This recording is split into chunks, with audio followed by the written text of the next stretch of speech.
আল্লাহর ঘর কাবার চত্বরে পড়তেছেন।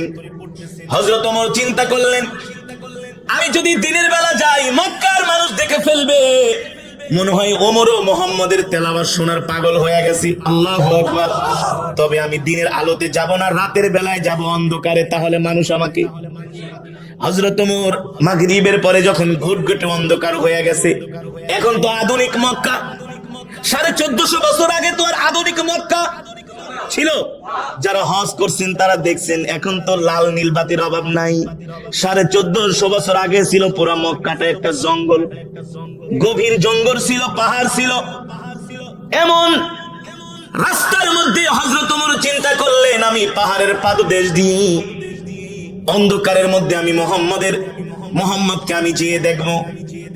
আল্লাহর নবী নামাজের মধ্যে তেলাওয়াত করতেছেন।